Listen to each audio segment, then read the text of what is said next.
Hello and welcome to the show the podcast community is calling Access Involvement. I'm Billy Ferris, your host, and each week I will be talking to a different team member from Student Involvement. This week, I'm joined by Coordinator for Programming, Dana Gramuglia.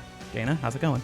It's going pretty well. Did I say your last name right? You did, and I have to admit, I totally thought you were going to butcher it. I did not have faith in you at all, so I'm really sorry. I'm starting off. What are the ways people say your name usually?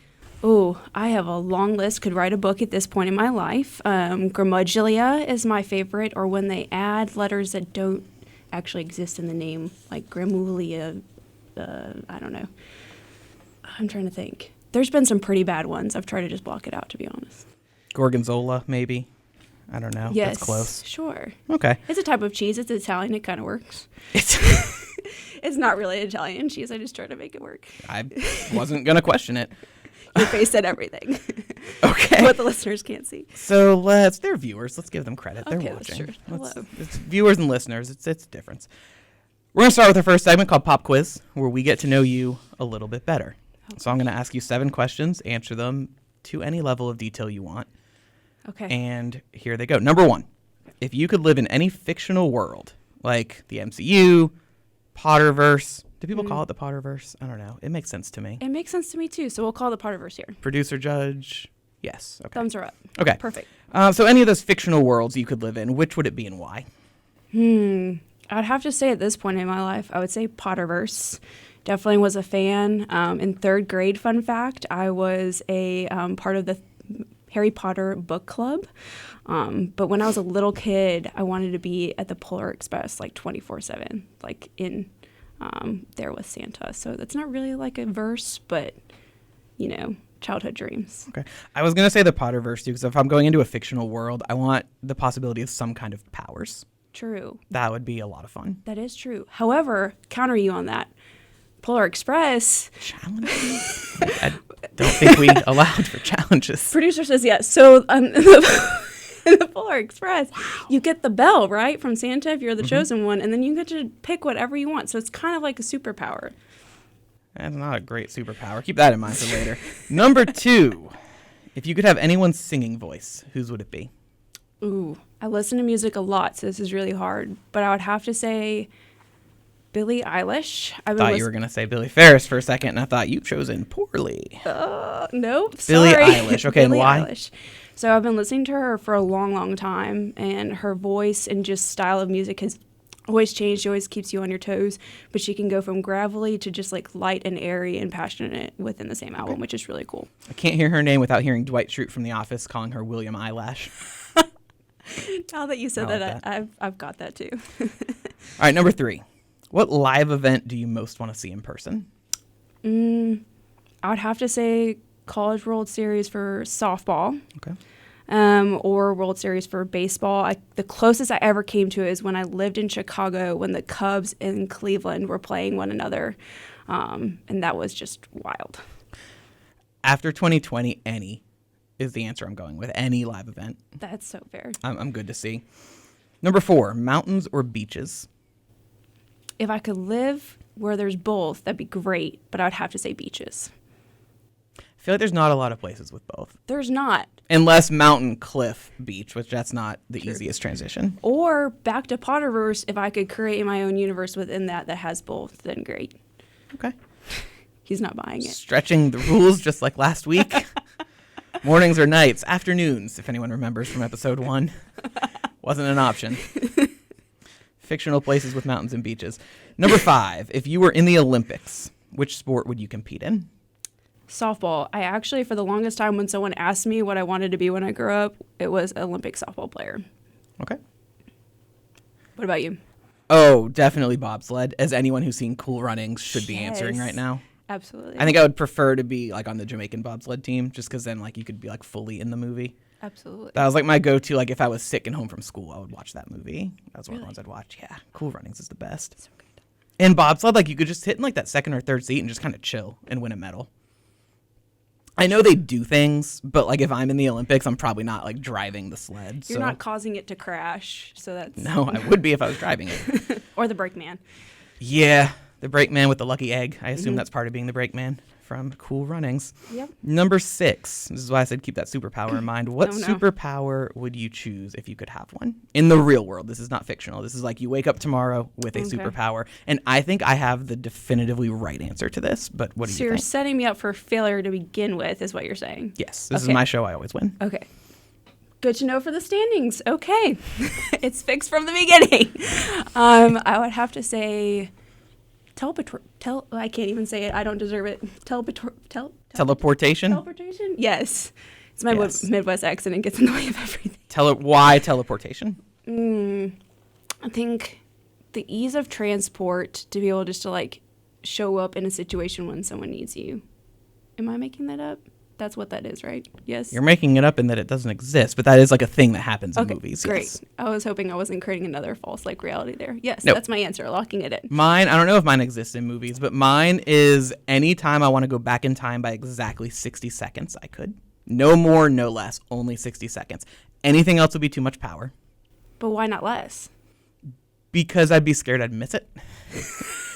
But like think about, you could say anything you wanted to say to someone, Okay. go back 60 seconds, and then like say what you're supposed to say. You could like, you would never tell a bad joke. We're unveiling why I want this superpower. You'd never tell a bad joke. You'd never misspeak. You'd never spill a drink.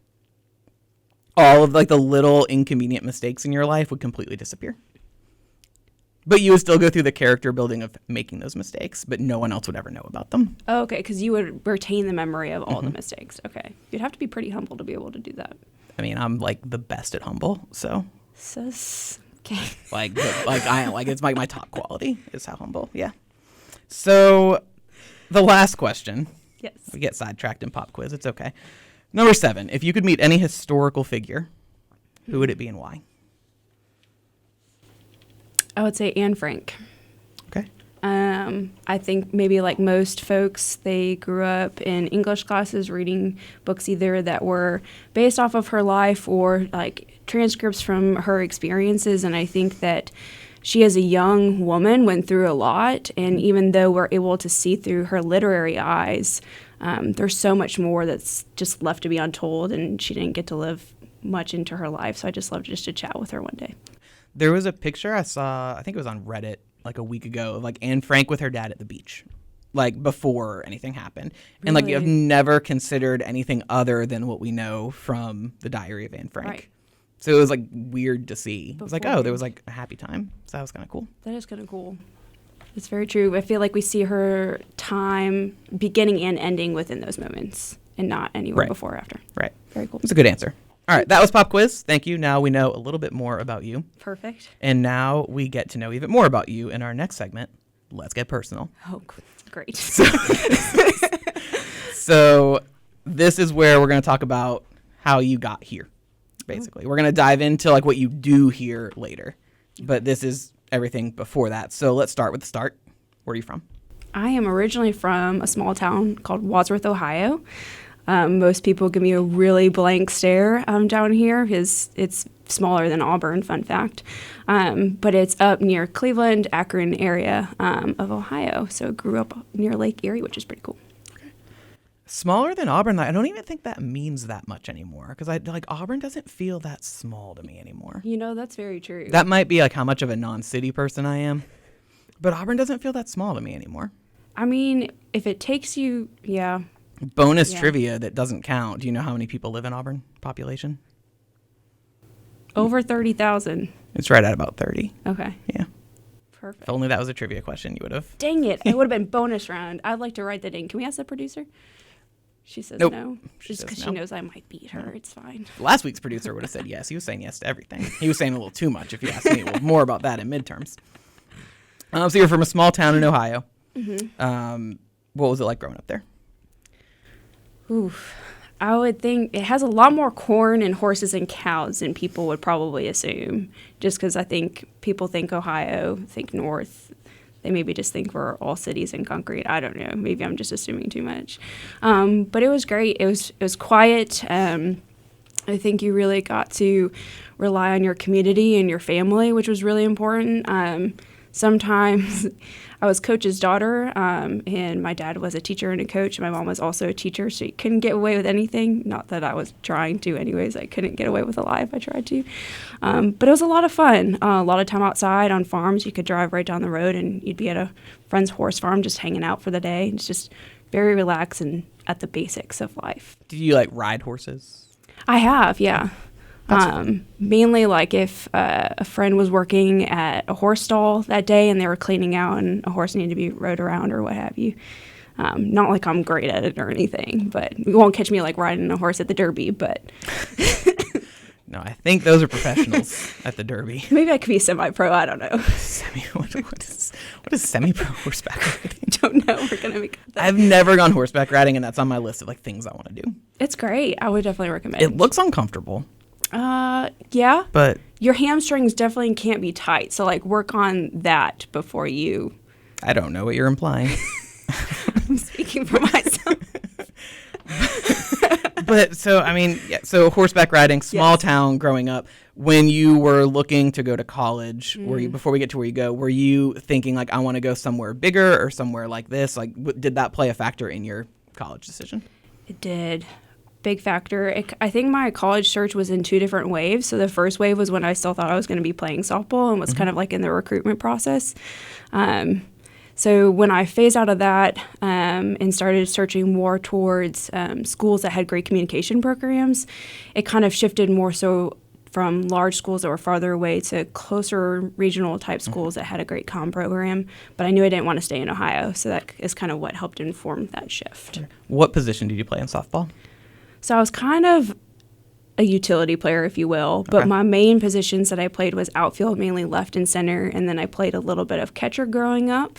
That was a lot of fun. And then third base, second base, I was too short for first base. I try to make it work, but you know, if you just had to I think they just tried to tell me that I wasn't good at first base, and that was my excuse. What I'm not traditionally tall.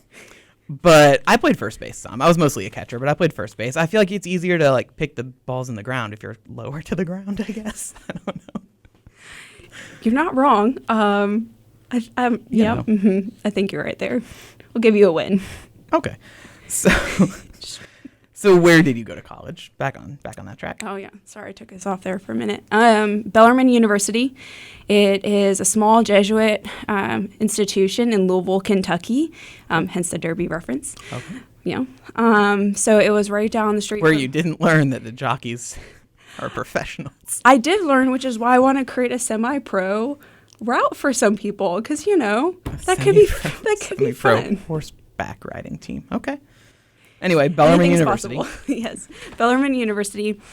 Like I said, small institution. It's with graduate students now. It's about, I think, right around 4,000. Don't quote me on that though. Yeah. So I'm thinking 4,000 people. Auburn is around 30,000. Yeah. For students. What's a difference between like the feeling in a small school versus feeling like Auburn? Like, give me like, what's the difference in an experience there? Oof. I'm going to take this question and run with it a little bit. Sorry. So I think Auburn actually has more of a feel like Bellarmine, just because I'm sure you've heard people say this before, of just the way, one, logistically of how the campus is set up, but also just the atmosphere and the feeling of what people contribute into the community aspect. It feels a lot more like a smaller institution sometimes, just because of the relationships that you build and how sometimes physically you just even cross paths with people. You may not know them, but you may just see them in your day-to-day routine.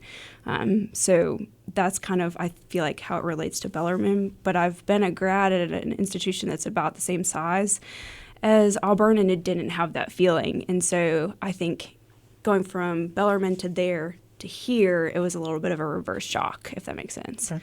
I feel like Auburn, and I've heard other people say this too, Auburn is a big school that feels small. Even like the campus is pretty big, but because of the way it's laid out, you never feel like you're having to go a long way to get to anything. Exactly. At least I feel that way. Yeah. We also work like right in the center of campus. We in the are, student center. And get to park But even right there. when I was a student here, going from class to class, building to building, it never felt like I had to go far, even though it is a big campus. I don't know what it is about Auburn that makes it feel, it gives you all the benefits of a big school, but still a small school feel at the same time. So that's kind of nice. Yeah. And it makes it a nice transition if you're coming from a small school and then coming to Auburn, whether that's undergrad to grad or to work here.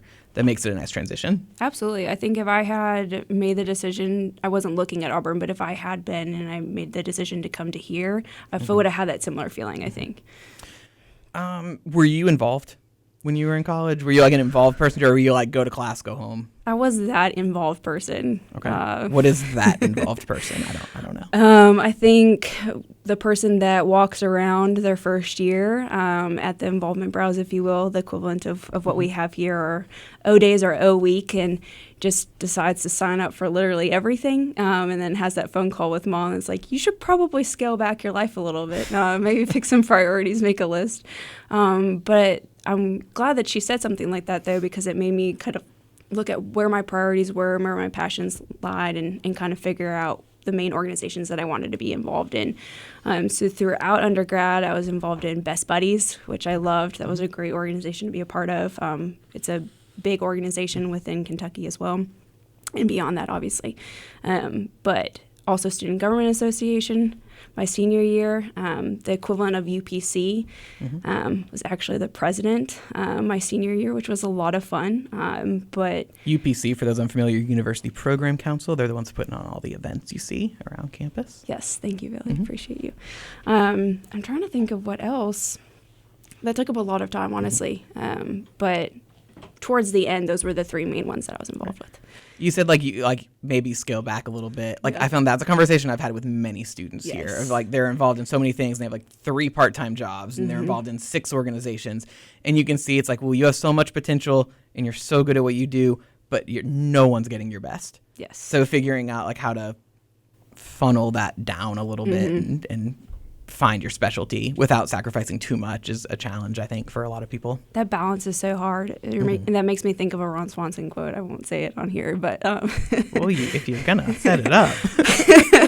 But it's basically like what you're saying is either you put all into one thing, or you're cutting yourself into too small of pieces of your pie, basically, is the way I'll nicely summarize that. But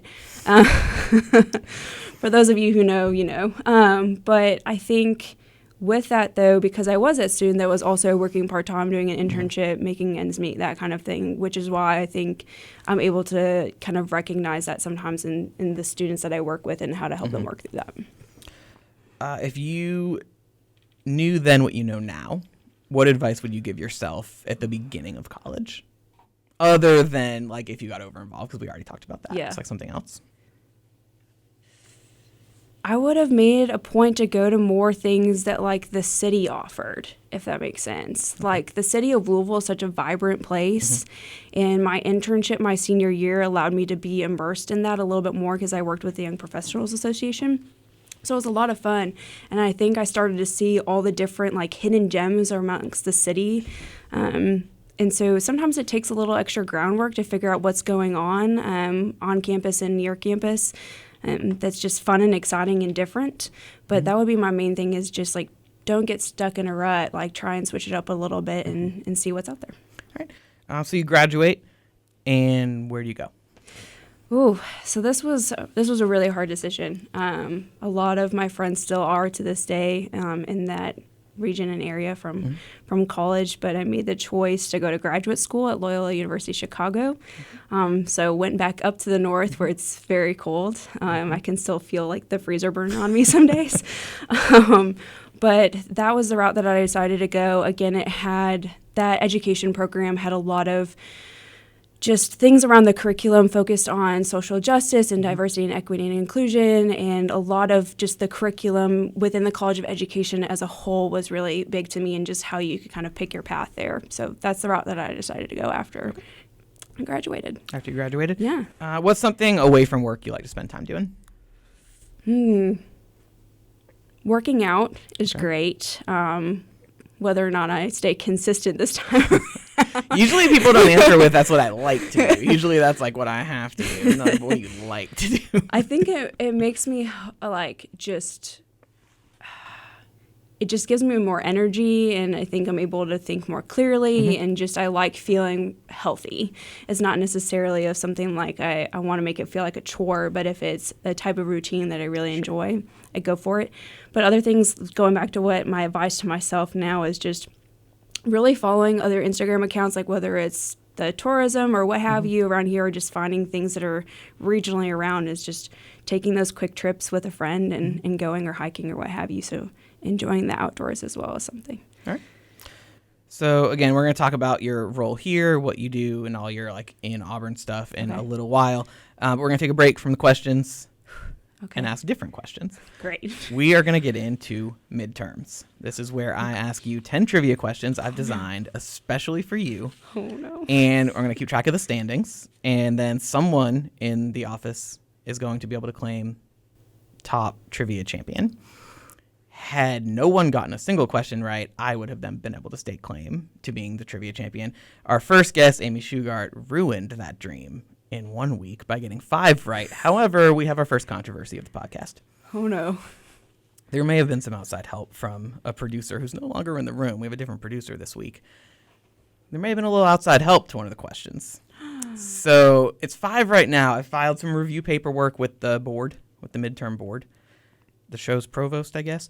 And we're going to see if that goes to 5 or 4. So stay tuned on that. It's up in the air. It's out of my hands. I submitted the paperwork and the evidence, and we're going to see what the decision is. I'm glad you're taking it seriously. I'm very competitive, but terrible at trivia. So this helps me out either way.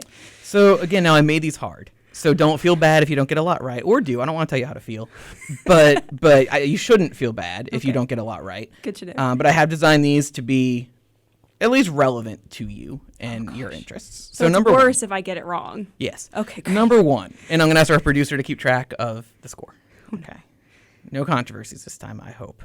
Fingers crossed. Number 1, what year did this school change its name from the Alabama Polytechnic Institute to Auburn University? For those of you not watching and only listening, if you could only see the look on my face, because I actually can't think. Was it in the 60s? No, there's no help. Why are people trying to get help here? Why is my voice going so high? I don't know. You can't look at the producer for help. I feel like that's a technicality. I tried to cheat and I didn't even know it. Shoot. I'm not starting off strong. I'm not sure. I should know this. Well, you haven't gotten one right or wrong yet, so I don't know if we can say you're starting off strong or weak. Just status quo. Straight across the board. I'm not sure. I'm not even going to try and... You got to try. No. Throw a guess out. So can you repeat the question one more time? Yes. Okay. We're not Googling anything over No. there. No. Okay. Hands are up. What year did this school change its name from Alabama Polytechnic Institute to Auburn University? So API to AU. Okay.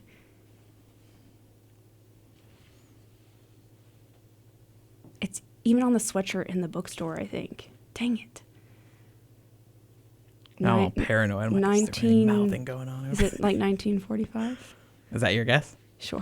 1960. I was gonna guess 1960. Dang it! But you didn't. But I didn't. I thought that was too far into the timeline, and I doubted myself. Rule of thumb on multiple choice questions: always go with your gut on the first.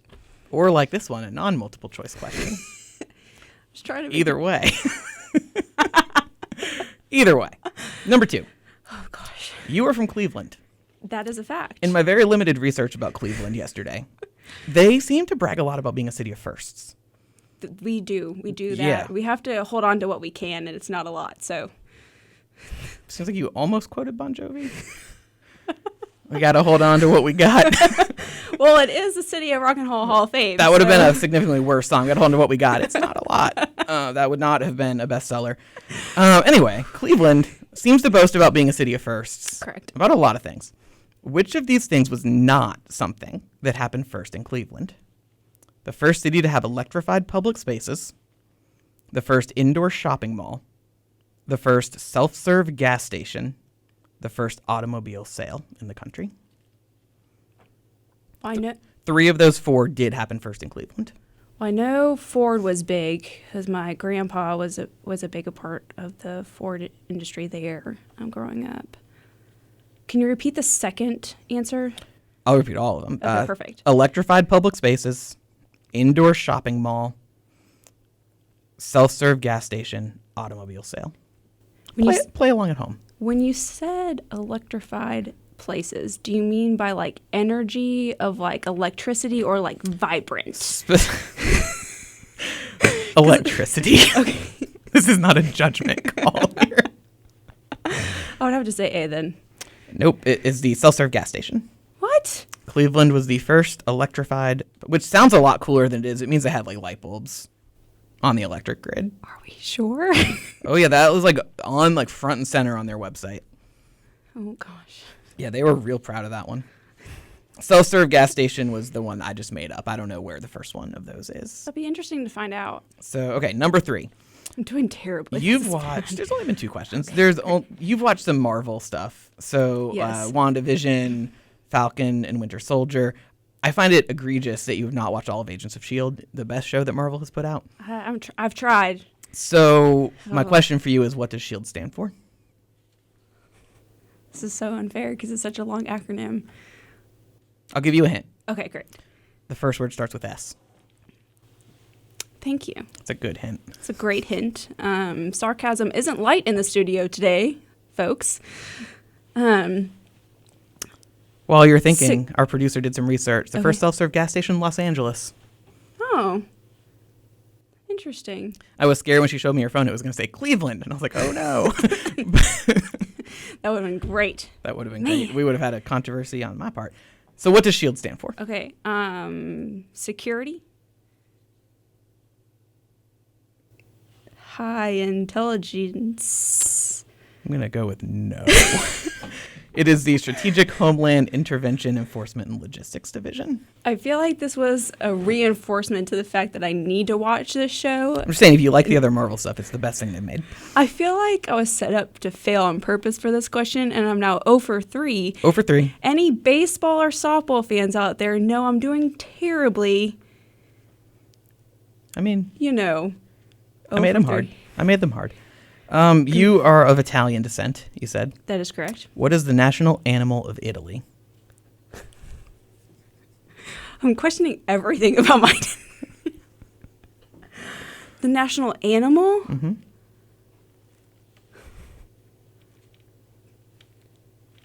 What animals even? I would have to say probably some kind of fish, I would assume, just because, like, certain... The producer's giving me a weird look. Looking at the produce, people keep trying to cheat. Okay, no respect for midterms. Verbally talking through this, right? So some kind of fish, not sure specifically what type. But if you think about the certain, like, folks that live more on the coast and that's part of their industry, I think that that's like a big deal, and it's an animal. It is an animal. You're correct that the national animal of Italy is an animal. It is an animal, so we've got consistency there. That's great. Do I have to say the specific type of fish, or can I just lock it in as a fish? I'll let you lock it in as a fish because it's not right. No!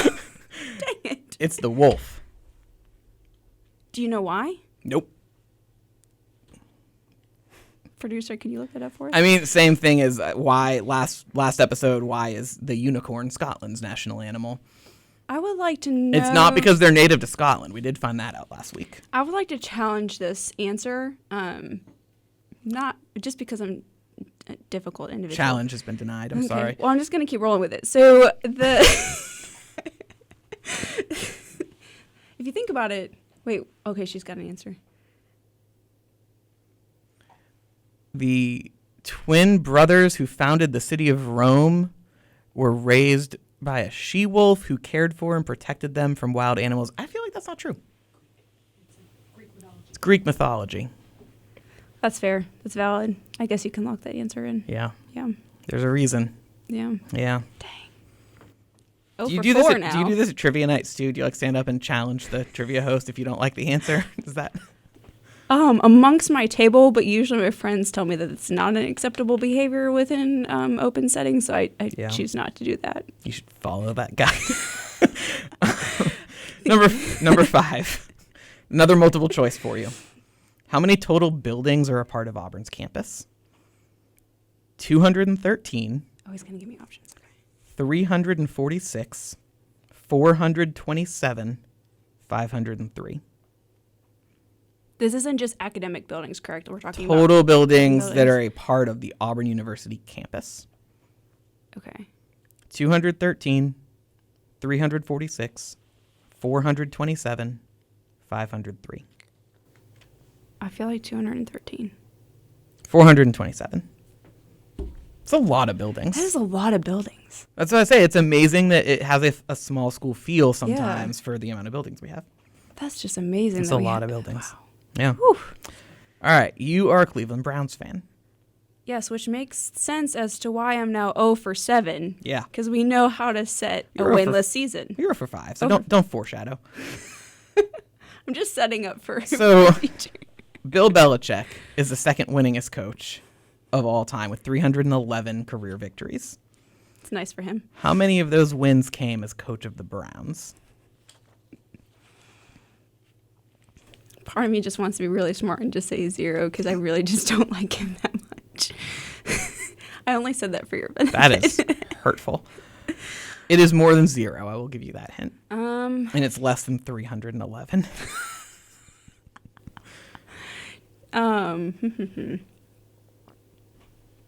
Remind me, how many seasons did you say again? Didn't say. Great. But I believe it's 5. 5, okay. 12. 37. You know what? 12 is closer to 311 than a lot of things you could have guessed. Or closer to 37 than a lot of things you could have guessed. Thank you. Number 7. You said you watch Parks and Rec. You've even referenced Juan Swanson on this episode already. I did. Ben Wyatt creates a board game. What is that board game called? Cones of Dunshire. When we're on the board. Yes. We are on the board. There will not be a shutout today. I will not win this, basically. If I can just have that be my takeaway. Then That there was no shutout or that I did not win. both. No. Again, kind of hurtful. Number 8. What's older, DVDs or the first portable MP3 player? MP3 player. DVDs. I will give you a chance for the point Oh, no. Okay. if you can give me the year DVDs became a thing. 2001. 1995. Great. Portable MP3 player, 1998. So they were close. They were close. Oh, well, really close. Closer than I imagined. Okay. Number 9. You said you're a fan of NCIS. Yes. Star of the show, Mark Harmon, Mm-hmm. played college football at UCLA. You did. What position did he play? I do not know, but I'm just going to wing it. Because who knows? Maybe this will be my second right answer. This is not me answering officially, but I'm between quarterback and tight end. Part of me wants to go with tight end. The other part of you should have spoke louder as quarterback. I didn't lock in the answer yet. I would like to say quarterback. Dang it. Number 10. Man, 1 for 9. 1 for 9. But you know what? There's a chance to go 2 for 10. Okay, great. At least you're positive. I appreciate that. Which U.S. national park is known as one of the 7 natural wonders of the world? Mount Rushmore. No? No? I shouldn't have answered so quickly.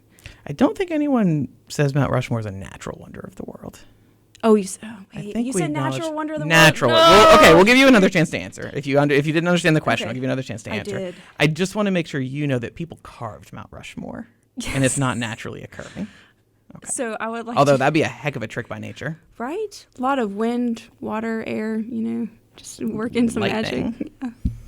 Zeus So, coming in. 7 natural wonders of the world. Thank you. What U.S. national park is one of them? Grand Canyon. Correct. Thank you.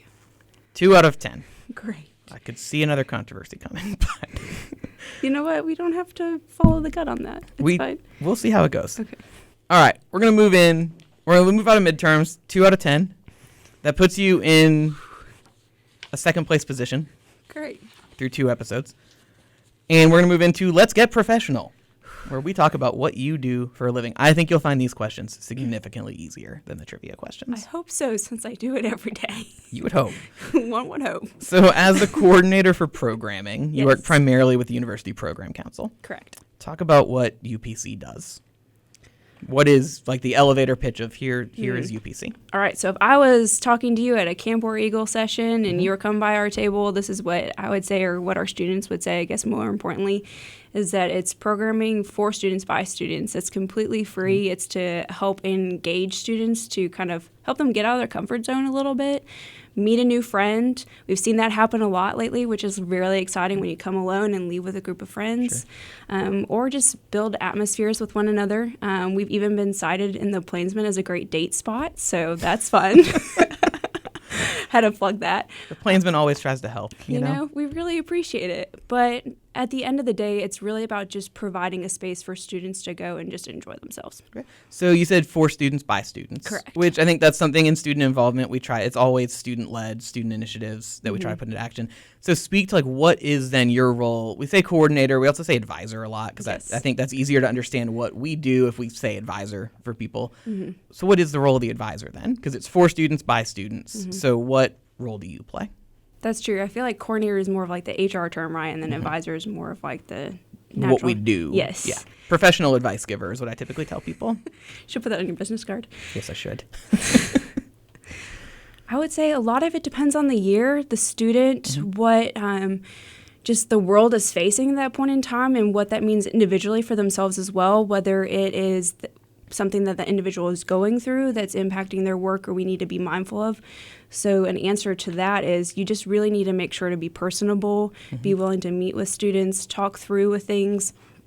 And a lot of it is holding them accountable to things and making sure they're building their critical thinking, talking them through situations. And hopefully they'll start thinking ahead of the curve and proactively, which they do a lot, and that's very exciting, of just helping them set themselves up for success. And what's really cool is when they start leading their teams in that same thinking and making sure that we're providing events that are safe, accessible, and events that the students want to have, which is the most important thing. So a lot of it is having conversations and really holding them to critical thinking through the tough things. But a lot of it is some of the like groundwork where you're on the ground with them, putting events into action, helping them through something when the metaphorical fire drill comes into play. But if you've done your job as well as you can, those should be pretty minimal because you've thought through any and if or but that you can think of at that point in time. So the number one question I want to ask kind of everyone who comes on here who advises a specific group, how do students get involved? That's a great question. Thank you. I have a specific answer that's selfishly pointed towards UPC, if I can pitch it. I mean, we are talking about UPC. Okay, so. Perfect. Great. First of all, student involvement as a whole has a lot of great opportunities to get involved with. Whether this is another thing that our students say at the Camp War Eagle table, if you will, is you can come and enjoy the events by just being like the attendee, or you can help plan those events. You can do both if you really want to, but I think we really contribute more to both sides of the things. But specifically for UPC right now, is starting on Monday, our committee applications are open. It's open at aub.ie/applyupc. I didn't do that in the technical radio lingo, but hopefully you've got that. But I think we'll count it. Perfect. I'm now 3 for 10 in trivia for those that are counting at home. Nope. Nope. But seriously, though, committee is a really great way to get involved. And whether you want to be a part of UPC after that or you just find out what you're passionate about because of your involvement with that and just being around our office and other students, great. And so it doesn't require any previous experience. A senior could apply, and we've had that happen, a transfer student, a first-year student. It's really just all about figuring out what you're passionate about and kind of just having fun too. We like to have that as well. So those applications are open starting on Monday. Would encourage anyone that's considering just figuring out what UPC is and contributing would be great. All right. And can people get involved year-round? That's a great question as well. You're now 2 for 2. That's good. I like asking great questions. I'm waiting for the day someone's like, that's a terrible question. Allow me to answer it. I think if you're looking at our office as a whole, yes, there's always something to be plugging into, whether it's just a one-off involvement opportunity, like a Heyday volunteer, and you can sign up, be a part of Heyday, literally say hey to someone and make their day and build that community. There's things like that, shaker distribution. There's other things that I know that I'm forgetting off the top of my head, but we always have something going on. But as far as formal positions, those are usually fixed towards the beginning or end of the year. What's been the biggest surprise or most unexpected part of your job so far? And how long have you been doing this job? So in November will be 4 years, I believe. Okay. So as a full-time professional, 4 years, but I know some people, including myself, would like to think of like part of your grad experience as part of that as well, just because you learn a lot that hopefully you apply to it. So almost 4 years. Okay. I have forgotten the other part of the question. What's been the biggest surprise? What's been the biggest surprise? The biggest surprise? Ooh, that's hard. Or most unexpected part of the job? Not specifically tied to UPC, so I'm cheating on this a little bit. Sorry. That's fine. But before I was fully working with UPC, I was also working with Student Government Association, specifically with their programming piece. And so part of that role is being a co-director of the Miss Auburn University Scholarship Competition. And I was even honest in my interview that was something that I was excited and willing to just learn the ropes on. But that was probably the biggest surprise of just learning what all goes into that and learning below the surface level of what we all just assume happens and all the preparation and just the year-round just contributions the community is able to receive based off of that individual. So that would be my answer for that. Okay. What's your favorite part of the job? The students would be number one for sure. I think one thing that I love about being here full time and that is a really cool shift with post-grad life is that you aren't the ones leaving the students. They're the ones leaving you. And hopefully by the time that they leave and graduate or go on to their next steps, within involvement in post-Auburn, they've left having learned something.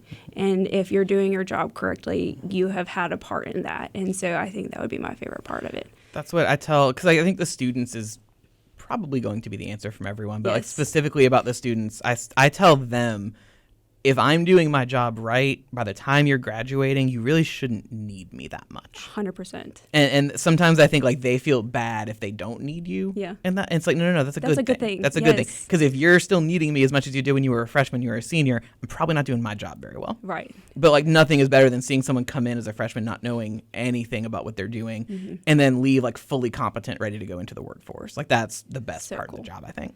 And off of that, it's always really cool to see if there's that same student or individual or whatever that has implemented something that's truly made an impact or change that then now once they've left, that's still there. Yep. And so you get to see other students interact with it and help carry that on, which is really cool. What about the most challenging thing about your job? And I prefaced this last week too, or last episode, where like challenge doesn't necessarily mean negative. Right. Because challenges push us and they help us grow. It's like challenge doesn't mean negative. So this isn't like what's the biggest complaint or anything like that. But what's a challenge? Like for me, one of the biggest challenges is letting them try something that I'm almost positive isn't going to work. But I know like when I was a student, I needed to see it for myself too. It's like letting them do that and then come in and kind of teach on the back end instead of the front end sometimes. That's probably one of mine. Like would you say one of the biggest challenges is for you? I would say that one definitely, just because you kind of have to just take a pause, take a step back, and allow them, like you said, to have that opportunity for learning as well. Help coach them up throughout the process so they're learning through it. But I would have to say, just strictly from a programming perspective, hopefully to help switch it up for maybe any future answers that you get, is just no matter how much you plan, there may be some force of nature that comes and you just can't foresee it, but you can be ready for it, right? And so I think one event that we got to work together, a literal force of nature came through, and thankfully because we were ready and prepared, we knew how to just get ready on the go and pull an audible, if you will. But I think making sure and having trust that all the conversations that you've had up until that point with your students and the planning part will come to fruition in play, and like having that trust piece, I think, is just making sure that that's there and setting them up for success there. So the event you were mentioning, it was a watch party for a football game, and it was just a heavy downpour. Yes. What does not go well with heavy downpour is radio equipment, television equipment, and food, along with people eating that food watching a football game. Correct. So tents, and more tents was the plan for that, and it worked out. And everyone seemed to have a pretty good time. So that is true. Adapt, overcome, and succeed. And always have a rain location, because we did, and I was very thankful for that. Yes. Rain locations are a good thing. 100%. What's your last question, and let's get professional. What's your best advice to current students who want to go into, and you can take this, either go into like the programming aspects, like if they're preparing, doing this in their job, or someone who wants to go into higher education, whichever angle you want to take to this. What's your best advice to current students who want to do that? Again, great question, because I feel like there's such an expectation with a question like that to have something like truly wise to deliver. But I think for myself personally, higher ed wasn't something that I had on my radar until it just clicked one day. And I think if you do know that going in, there's a lot of steps that you can go into and proactively just make sure that you have a mentor or you have someone in that field that really knows what you need to be working on, or some great networking that you can be doing ahead of time. Like maybe you really want to be on the researching side of it, and they know that maybe with NASPA there's a knowledge community that's working on something that you're interested in and can connect you. So really making sure that you're making those connections, and if you don't know where to start, have that conversation with a person that's helped incite that passion in you, and then go from there. And I lied. I'm going to ask one more question. Great. Bonus question. I know that UPC specifically was one of the most impacted groups because of COVID this year, because so many events that they would do either happened but looked very different, or couldn't happen, or with limited capacity. As we get back into what seems like we might have a little bit more of a normal year in the fall, kind of what is something you're hoping to accomplish as we go into the next school year? I'm just excited to be able to have more folks at the events as it continues to be safe to increase that, because the hardest thing was to have to tell someone and look them in the face and say, I'm sorry, we've hit capacity, and so because that hits, especially for our students when they're the ones that have to deliver that. And so I'm looking forward to being able to bring back some traditions, again, as it's safe, and I'm just thinking through a lot of the things that our students have done a really great job of dreaming up some creative opportunities. So I think that would be my answer there. Okay. All right. So now we know what you do. We know how you got here. We know that we'll call it a unique trivia performance. It was brutal and probably hard to listen to is what we can call it. You know what, though? Here's the thing. If the viewers were playing along at home, they maybe only got 2 out of 10. True. And I believe you got 3 out of 10, we said, right? Was it 3 or 2? It was 2, so you may have tied them. I was trying to make a move for 3, and the producer was being ethical. 2. This is why a producer pays for itself, folks. So, all right, we're going to go into our last segment called Quote Me on That.